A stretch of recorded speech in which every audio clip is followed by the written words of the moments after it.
Trade policy, Farm Bill implementation, and the Renewable Fuel Standard were hot topics as corn, soybean, sorghum, and wheat producers gathered here at the 20th Annual Commodity Classic in Phoenix, Arizona. Commodity Classic is one of America's largest farmer gatherings as the National Corn Growers Association, the American Soybean Association, the National Association of Wheat Growers, and the National Sorghum Producers gather to set policy and learn about changes in their respective industries.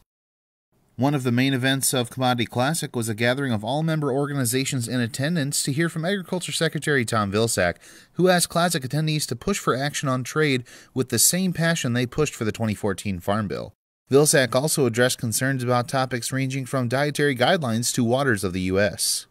Soybean leaders from across the country are concerned about what uncertainty in the Renewable Fuel Standard could do to their budding biofuel industry. Any logical person that's trying to manage their business or business plan to try to deal with how inconsistent the RFS has been implemented and some of the discussions that are going on, I don't know how anyone would come up with anything more crazy than that. Clearly the business plans of these companies, I mean oil profits and the price of oil is down, so if you're trying to operate in that environment, that's one challenge, let alone the challenge of the margins in biofuels. I mean, they're not always that positive. So you need some of these various policies to help make it consistent. There is no reason for it. There is no reason they can't give us numbers for the RFS. And you know, we're the only advanced biofuel there is. So you know, let us run with it. Until there's something better, give us a chance to prove it. You know, if the environmentalists want to put their hat on anything, it would be biodiesel.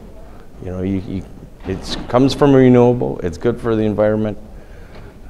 EPA should be jumping all over and letting us produce as much as we can of it.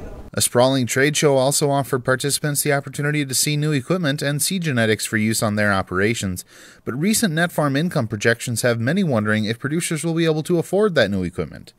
Many state soybean leaders know times will be tough, but hope down times won't force anyone out of the industry. Well, obviously 2014 in some areas of the country was a banner year as far as soybean production.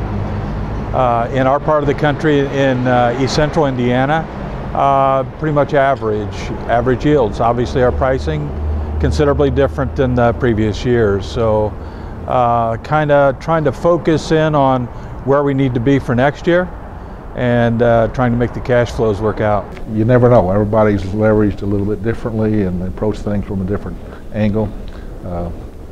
I hope not. I don't want to see anybody get out of it for those reasons. Went through that in the 80s. You know, a lot of people, those that remained were lean, mean, and business oriented. It wasn't such a passion. You know, it's a business now. I got to approach it as a business. And they reassessed, reevaluated their programs and how they approach the production cycle. And those that maintain that, I think they still, in that same procedure, they'll follow that, make sure that your costs are right for what you're going to produce and try to get that market to where you can make some money, at least pay your input costs. Rabin and many others said landlords should be willing to reduce high cash rents to help producers in these times of slim margins. This year's Classic set attendance records, but next year's event figures to be even bigger with the addition of the Association of Equipment Manufacturers when Classic reconvenes next year in New Orleans. Reporting for AgriPulse, I'm Spencer Chase.